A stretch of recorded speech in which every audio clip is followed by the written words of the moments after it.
शुक्रिया आपका, बड़ी गंभीरता से आपने 22-25 मिनट सबको सुना।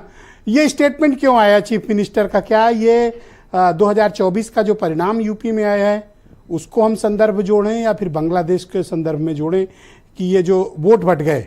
स्पेशली मैं इसमें बात करता हूं ओबीसी कम्युनिटी और एससी कम्युनिटी। नहीं मिश्रा जी, मैं दाएं बाएं नहीं जाऊंगा, उसी में बात करूंगा। लेकिन आपसे आग्रह है, मुझे पिछले बार भी कम समय मिला था, आज मुझे समय पूरा समय है, आप प्लीज बोलिए। जी देखिए, ये मुख्यमंत्री जी का बोलना ये धमकी है, सब समाज को धमकी है। अगर वोट नहीं करोगे तो तुमको काट डालेंगे, हम काटेंगे तुमको। दूसरा कौन काटने आ रहा है उत्तर प्रदेश में? दूसरा कौन काटने आ रहा है उत्तर प्रदेश में? उत्तर प्रदेश में अल्पसंख्यक समाज के लोग कम हैं, हिंदू समाज के भाई हमारे ज्यादा हैं। कौन काटेगा इनको?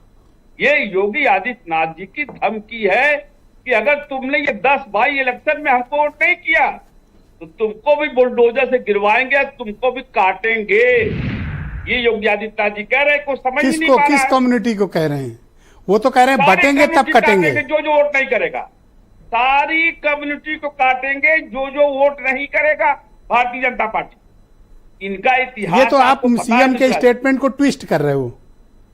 नहीं, हम ट्विस्ट नहीं कर रहे हैं, हम तो अपनी दूसरी बात कह रहे हैं कि प्रधानमंत्री नरेंद्र मोदी कह रहे हैं कि सबका साथ, सबका विकास, सबका विश्वास।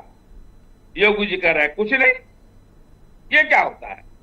सीधा सीधा चैलेंज प्रधानमंत्री को भी है कि तुम कहते रहो, हम तो काट डालेंगे इन लोगों को। इनका इतिहास आप नहीं जानते। आप देखिए, आप तो एक मरतबा इसी डिबेट पे हुआ था कि गोरखपुर में अग्रवाल साहब हिंदू युवा वाहिनी से टिकट लड़ाया इन्होंने, और बीजेपी के शुक्ला जी हरा दिया इन्होंने। बीजेपी ने योगी आदित्यनाथ का कुछ नहीं कर पाई, आज भी बने हुए हैं। राजस्थान में गए, वहां कहा तो योगी जी चीफ मिनिस्टर हैं, तो आपको किस बात की तकलीफ है?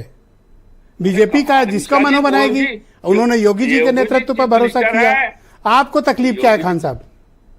में तकलीफ है, आपको भी तकलीफ होनी चाहिए मिश्रा जी, कि जो आदमी मैं जैसे हूं, वसीम वकार जैसे हैं या आप जैसे हैं, आप कुछ भी बोल सकते हैं, लेकिन संविधान की कसम खा के कुर्सी पर बैठने वाला आए बाएं साएं गाली गलौज नहीं कर सकता।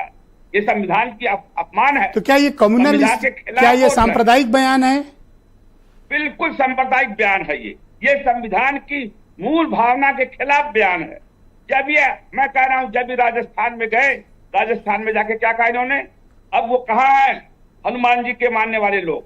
जब उन्होंने कहा कि हनुमान जी दलित थे, हनुमान जी बैकवर्ड थे, मेरे बजरंग बली तुम्हारे अली, ये बयान क्या है? आप बता दीजिए संविधान की रूपरेखा में ये सांप्रदायिक है कि नहीं है? बता दीजिए आप बता दीजिए मिश्रा जी, ये सांप्रदायिक है कि नहीं है? आज दो लोगों को पर बीजेपी का तो ओवरऑल पर्सपेक्टिव ये है कि सबका साथ, सबका भरोसा, सबका विकास, सबका विश्वास। तो आपको विश्वास क्यों नहीं हो रहा है योगी जी पे?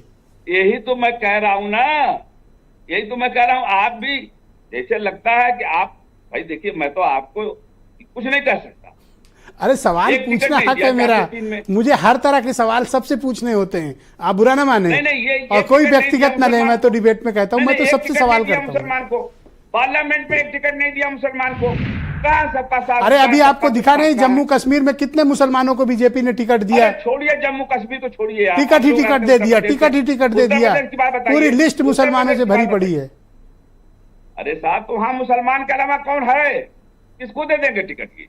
तो भैया कौन किसको काटे डाल रहा है ये तो बताओ। काटे डाल रहे हैं योगी जी, आपको बता रहा हूं मैं। योगी जी जब कह रहे हैं तो उनकी बात पर विश्वास रखिए। भारतीय जनता पार्टी को 10 पाई धन्यवाद खान साहब, शुक्रिया। वीरेंद्र जी भी